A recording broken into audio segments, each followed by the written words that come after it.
Alam mo ba, pumunta kami Hong Kong nung nakaraang bakasyon. Tapos, Wala, ang saya lang. Gusto ko ulit bumalik kasi parang ang sarap maging bata. kami naman ni Renz, may bala kaming pumunta ng Australia. Wow. Ay, sir, ba't po napunta pa kayo dito sa office namin?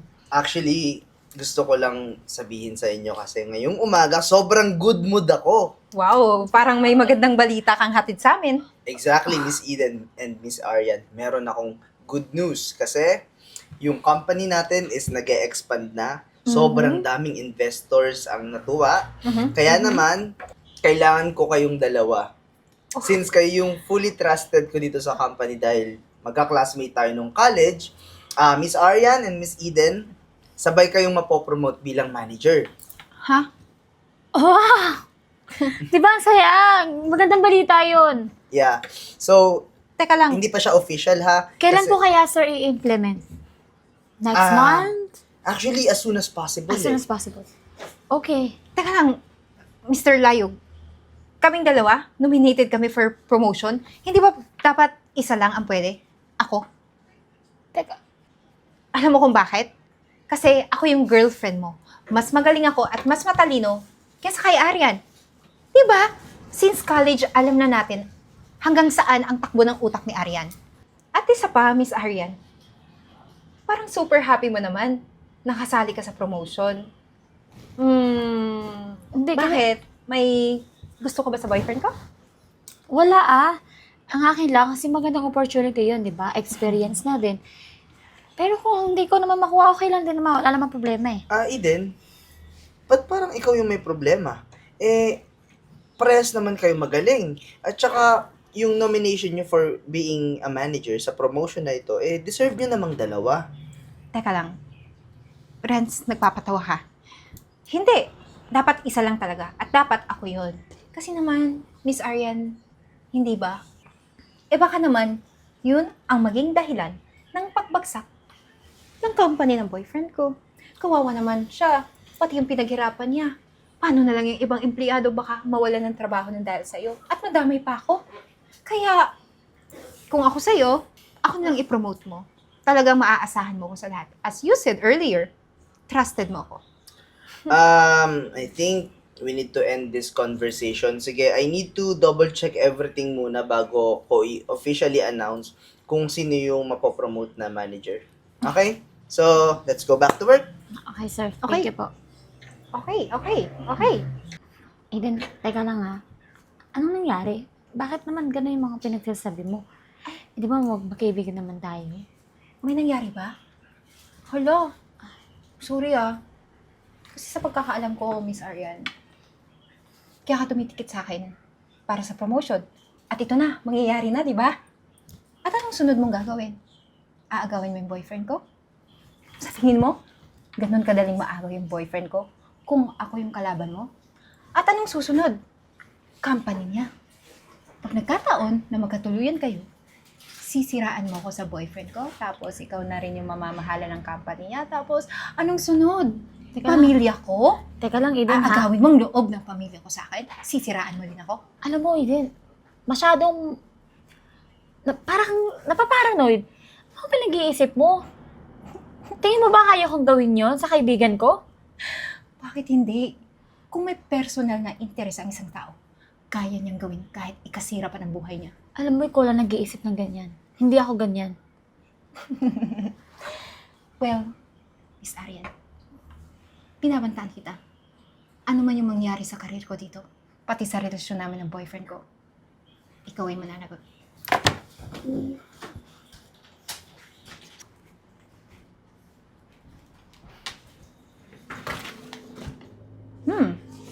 Tamang-tama. Magpapalitin ko lahat ng mga perfect at tamang documents mo. Hi, Miss Eden! Good morning!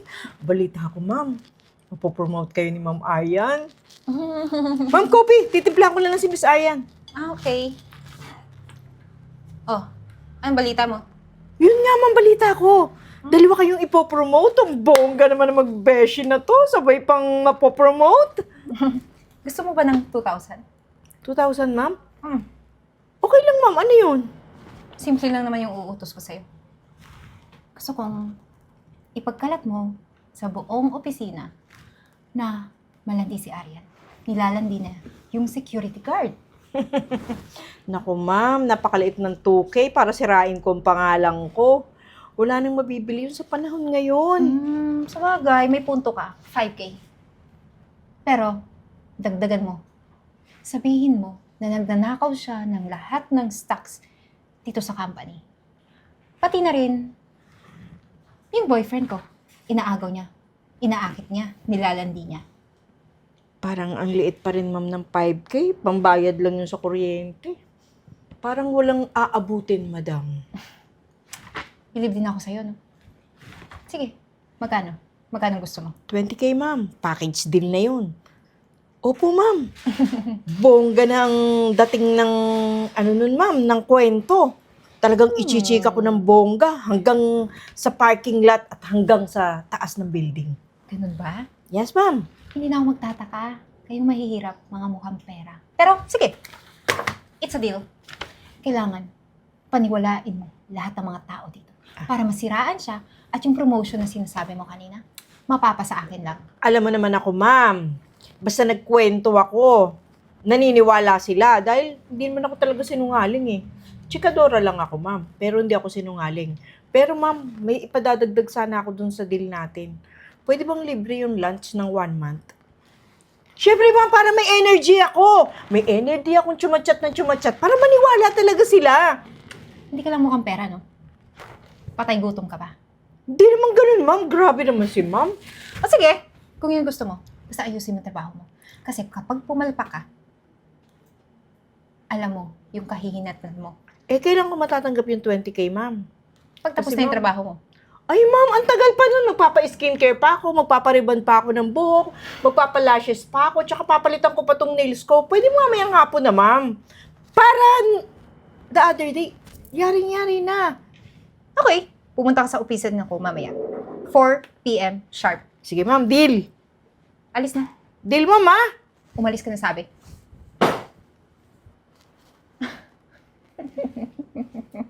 Katapusan mo na, Aryan. Look, tignan mo ang report ni Aryan. Ang daming mali. So, no? Ipopromote mo pa talaga siya? Sandali, bakit ganito kadami naman yung mali na report na ginawa ni Aryan? Bakit ako yung tatanungin mo? Siya yung tanungin mo kung bakit ganyan yung mga reports niya. Baka naman siguro, nagnanakaw siya dito sa company. Eden, wag ka muna magbintang, pero baka naman may dahilan siya kung bakit puro mali yung reports. Kasi hindi naman ganito mag-perform si Aryan eh. Sobrang consistent nun at saka magaling. Yes, tama ka. May dahilan. At yung dahilan na yun, ay may kinalaman sa pagnanakaw niya sa company. Ganun lang yun. Magigibang mali yung report kung malinis siyang magtrabaho dito. Eden, wala namang pagnanakaw na nakikita ko dito eh. Mali-mali lang yung mga computation, pero hindi ako sure kung may mga pagnanakaw ba talaga. Mahal, ako pa, hindi ko malalaman lahat ng mga ganyang galawan. Alam ko na yan. Kaya ang mas maigi pa, tanggalin mo siya sa trabaho. Habang hindi mo pa siya pinopromote. Paano lang kung prinomote mo siya? Mas may chance na magnakaw siya ng mas malaking halaga. At magkakapower pa siya dito sa company. Eden, alam mo, mas maganda siguro kung kakausapin ko direkta si Aryan. Kasi hindi ako makapaniwala magagawa niya to eh. Tsaka, napapansin ko lang, bakit sobrang galit na galit ka naman kay Aryan? Di ba mag-best friend kayo? Yes, mag-best friend kami. Pero, sa larangan ng trabaho, walang best friend. At pinoproteksyonan ko lang tong company na to. Alam mo kung bakit? Ayaw ko masayang lahat ng pinaghirapan mo. Eden, larangan na lang din ng kumpanya at saka professionalism. Huwag mo akong tatawaging mahal dito sa opisina. Oo, girlfriend kita, pero maging professional tayo. I'm sorry. Pero, sundin mo na lang yung gusto ko. Sundin mo yung advice ko sa'yo na tanggalin mo siya. Hindi ko susundin yung gusto mo. Susundin ko kung ano yung tama. Aryan! Aryan! Aryan! Ay, sir. Yes po? Anong yes po? Ano to? Bakit ganito yung report mo? Puro mali-mali. Pinisi po. Ay, sir. Hindi po to sa akin. Actually, hindi pa po ako tapos eh. Isasend ko pa lang po sa email niyo. Aryan, anong hindi sa'yo? Mismo sa computer mo yan, nakuha ko. I'm so sorry kung ginalaw ko o pinakailaman ko yung computer mo. Pero dapat na malaman ni Mr. Layog yung mga pakulo mo dito sa company. Anong pa ko sila tinatukoy mo? Aryan, itong report mo, kung tama naman sinasabi ni Eden na kinuha niya ito mismo sa computer mo, edi ito rin naman pala yung nilalaman ng computer mo na isisend mo sa akin. Hindi po sir, ibang-iba po yung gawa ko sa gawang yan. Hindi po sa akin yan. Alam nyo, sobrang na akong disappointed sa nangyayari ngayon, ha. Malamang sa malamang, imbis na dalawa kayong mapopromote, isa lang sa inyo yung mapopromote. Well, wala nang iba. Kundi ako yung mapopromote kasi mali-mali yung report na binigay sa'yo. O ano, Aryan, sige. Isend mo sa akin yung report na sinasabi mo. Tapos na yung meeting na to, umalis kayo. Sige po, sir. Nabibwisit ako. Send ko po ASAP. Back to work. Okay. Hoy, Arian! Ma'am, bakit po? Ano yung naririnig ko, ha? Na? Nabuntis ka raw ng boyfriend ko. Ako buntis? Oo! Hindi ako buntis. Anong hindi? Kalat na dito sa buong opisina natin.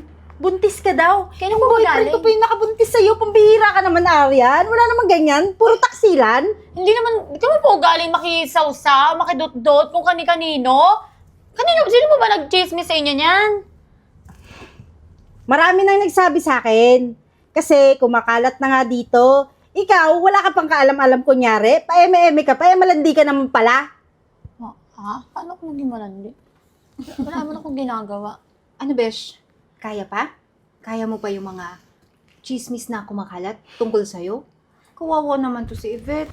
Inagawan mo ng boyfriend na security guard. Ganon ka na ba talaga ka-cheap?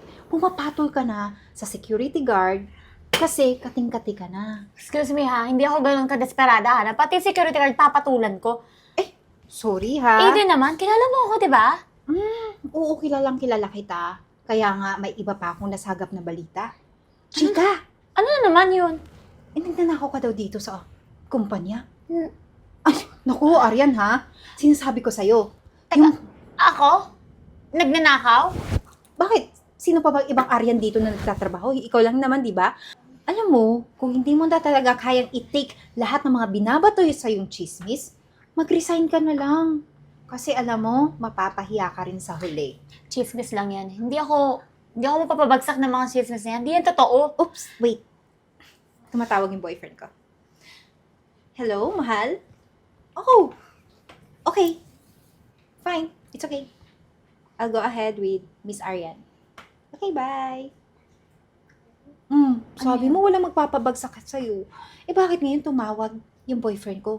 Pinapatawag tayo kasi may mahalagang sasabihin. Kaya kung ako sa'yo, let's go ahead and find ano yun. Sa'yo na yung boyfriend ko.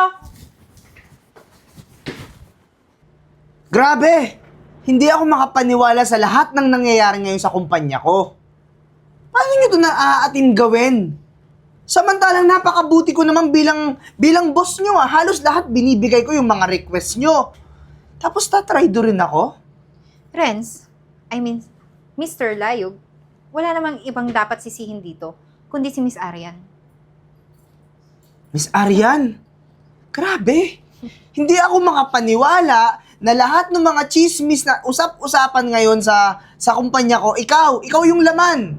Alam mo ba na nakakarating sa akin balita na pati guard nilalandi mo? Yes, totoo yan. Sir, wait lang po. Bigyan niyo na po akong chance magtanggol ng sarili ko. Anong pagtanggol? Wala naman pong katotohanan lahat ng mga chismis sa akin eh. Chismis sa'yo? Guard nilalandi mo. Yung mga pera dito sa sales, inaangkin mo, nilalagay mo diretso sa bank account mo. Tapos yung mga report mo, kaya naman pala mali-mali kasi sinasadya mo daw. Ha? O diba? Marami ka na palang ginawang kababalaghan dito sa company. So wala nang rason para hindi ka tanggalin. Oo, kasi alam ko na lahat ng totoo at may pruweba. May pruweba ako na lahat ng mga binibintang sa'yo, Arian, ay hindi naman pala talaga totoo. Chismis lang pala. Ano? Oo, Ano pinagsasabi mo? chismis lang lahat ng mga paratang kay Arian kasi si Arian halos lahat gumagawa dito para umangat yung kumpanya, Eden. Mr. Layog, ano pinagsasabi mo? Mismo ako nakakita, pati nga yan eh. Lahat yan nanggaling sa kanya at ako yung kumuha. Mismo ikaw ang gumawa lahat ng kasiraan kay Arian, paano mo naaatim siraan yung best friend mo? Ako. Eden? Totoo ba yun? Totoo. Totoo na yan, lahat gawa mo. Puro mali. Ano ba man gusto mo? Isa lang naman ang gusto ko dito eh. Walang ibang ma-promote, kundi ako lang. Talaga? Dapat, ako lang yung magaling, ako lang yung matalino. Na ako lang ang dapat maging manager. Yun lang naman eh. Tapos, kung pinagbibintangan mo ko na hindi totoo yung binigay ko sa'yo, wala kang pruweba. Alam mo, Mr. Eden, Rayo. girlfriend kita. Pero hindi ko ito tolerate yung kasamaan ng ugali mo kasi ikababagsak ng kumpanya ko yun. Huwag mo kong pagbibintangan na mali ang mga ginawa ko o gawa-gawa ko lang dahil wala kang pruweba. Wala akong pruweba? O sige. Miss Gina? Miss Gina! Sir. Sir, bakit po? Si Miss Gina ang pruweba ko. Ano pruweba? Yan? Isang janitress dito? Alam mo, yung hatid niyan, puro lang ding chismis. Walang katotohanan. Mas malala pa nga yan eh, kesa sa pagbibintang mo sa akin. Hala, si Miss Eden! Di ba ikaw ang nagsabi sa akin na ilaglag ko si Miss Aryan? Ang sabi mo, siraan ko siya sa mga empleyado. O, di ba? Libre mo pa nga ako ng lunch eh. Masarap na lunch, tapos may pasobre ka pa. Ang sabi mo, sabihin ko lang na si Ma'am Aryan, naglalabas ng stocks yan. Si Ma'am Aryan, nangungupit yan dun sa mga, ano ba yun, sir? Mga sales ba yan? Si Ma'am Aryan, may gusto dito sa boyfriend mo. At si Miss Aryan, umaarte doon sa guard. Tapos, gusto niya na kunin yung kampanya. At ang pinakamahirap sa sinabi mo, yung sabi mo, si Ma'am Aryan nakikipagbembang. O, di ba? Hindi yan totoo. Maniniwala ka sa isang chipipay na janitress dito? Eden, totoo Ano? ba yung sinasabi ni Miss Gina? Ay, ma'am, kahit sa barangay tayo mag-abot, totoo yung mga sinabi niya. Wala kang pruweba. Excuse me, huwag mo nga akong Di ba magkaibigan tayo? magkaibigan. Bakit ginawa mo yan? Kung promotion lang naman yung gusto mo, ibibigay ko naman eh. Willing ako mag-giveaway. Hindi ko naman kailangan na madagdagan yung sahod ko eh. Kasi magkaibigan tayo, mas importante sa akin yun. Kung hilig kang mag-giveaway, edi sana, matagal ka nang umalis dito, nag-resign ka. Hindi papaabutin pa sa promotion. Tama na! Dahil sa nangyaring to, Eden, akala mo ba si Miss Gina lang yung kinausap ko? Halos lahat ng janitress, kinuntsaba mo, pare-parehas yung sinabi mo. Hindi ko na lang pinatawag dito lahat kasi nakakahiya ka. Nakakahiya ka, Eden! Kaya dahil dyan, si Aryan ang deserving ma-promote. At ikaw, Wait lang. hiwalay na tayo. Ano? Hiwalay na tayo at wala ka ng trabaho dito, umalis ka na. Renz, hindi naman ako papayag ng ganun. Okay, hiwalayan mo ko, pero itong trabahong to, wag mong tagahin sa akin. Importante to sa Shut akin. up! Umalis ka na dito! You're fired! At wala ka ng boyfriend na babalikan. Kunin mo lahat ng gamit mo sa kondo ko, ha? O susunugin ko pa. Ay, naku, ma'am, baka hindi kayo forever ni sir. Siguro ang forever mo, yung kausap mo kagabi sa phone. Nakita kita sa party. Tumahimik ka! Alis! Miss Gina, pwede ka na magpatuloy ng ginagawa mong trabaho. Opo, sir. Salamat, ha? Sige po. Salamat po. Aryan, sige. Miss Aryan, inayos ko na lahat ng kontrata mo at kailangan ko na lang ng pirma mo para ikaw na ang ating official na manager. You deserve the promotion. Talaga po, sir. Yes, Thank you po. thank you. Thank you. Please continue lang sa kagalingan mo sa pag-perform dito sa kumpanya, ha? And I expect na mas lalo ka pang gumaling. Makakaasa po kayo, sir. Maraming salamat po talaga sa opportunity. Let's go back to work. Okay po.